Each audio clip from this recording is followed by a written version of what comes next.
Hello viewers, আসসালামু আলাইকুম। আশা করি আল্লাহর রহমতে আপনারা সবাই ভালো আছেন। আমিও ভালো আছি। আজকে আমি রান্না করে দেখাবো খুব সহজে মজাদার ছোলা ভুনা। এর জন্য একটি প্যানে আমি পরিমাণ মতো তেল দিয়ে দিয়েছি। এরপর এর মধ্যে দিয়ে দিলাম 2টা পেঁয়াজ কুচি, বড় সাইজের 2টা পেঁয়াজ কুচি করে দিয়ে দিলাম। এরপর পেঁয়াজটা নাড়াচাড়া দিয়ে কিছুক্ষণ সময় ভেজে নিচ্ছি। এরপর এর মাঝে দিয়ে দিলাম একটা তেজপাতা, কয়েকটা কাঁচামরিচ আর দিয়ে দিচ্ছি 1 চামচ জিরা বাটা, 1 চামচ রসুন বাটা আর দিয়ে দিচ্ছি 1 চামচ আদা বাটা। এরপর কাঁচা মশলাগুলো, বাটা মশলাগুলো একটুখানি সময় নাড়াচাড়া দিয়ে কিছুক্ষণ সময় ভেজে নিচ্ছি।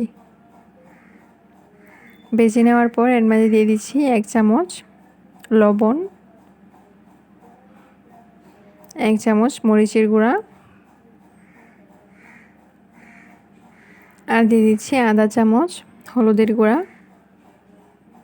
এরপর এই মশলাগুলো দিয়ে একটু নাড়াচাড়া দিয়ে দিচ্ছি। একটু নাড়াচাড়া দিয়ে অল্প একটু পানি দিয়ে মশলাটা কিছুক্ষণ সময় কষিয়ে নিচ্ছি।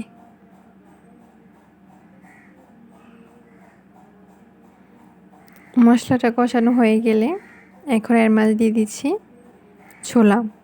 আমি এই ছোলা বুটগুলো আগে থেকে সারা রাত ভিজিয়ে রেখে প্রেসার কুকারে দিয়ে সিদ্ধ করে নিয়েছি। এখন এটা দিয়ে দিচ্ছি আর এর সাথে দিয়ে দিচ্ছি 2টা আলু, বড় বড় সাইজের 2টা আলু কেটে কেটে সিদ্ধ করে নিয়েছি। এখন এগুলো ভেঙে ভেঙে হাত দিয়ে দিয়ে দিচ্ছি।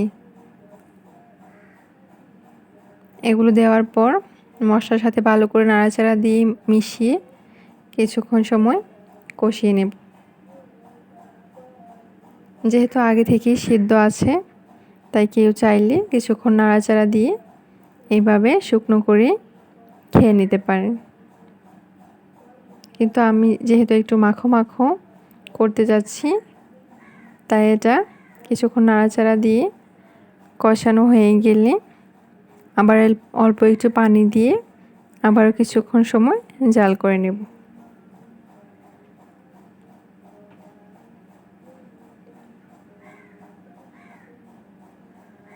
এই তো দিয়ে দিচ্ছি অল্প পরিমাণে পানি। পানিটা দিয়ে নাড়াচাড়া দিয়ে অল্প কিছুক্ষণ সময় জাল করে নিচ্ছি।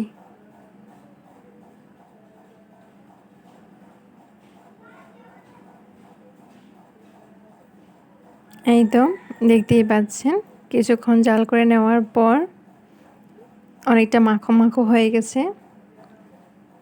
আলুটা ভালো করে মিশে গেছে। এখন এর মাঝে আমি দিয়ে দেব অল্প পরিমাণ ধনেপাতা কুচি। ধনেপাতাটা দিলে খুব সুন্দর ফ্লেভার আসে।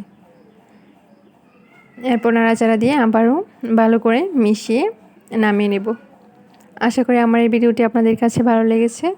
আর ভালো লাগলে অবশ্যই আমার চ্যানেলটি সাবস্ক্রাইব করে দেবেন। আর অবশ্যই লাইক আর কমেন্টস করতে ভুলবেন না। পুরো ভিডিওটি দেখার জন্য অসংখ্য ধন্যবাদ।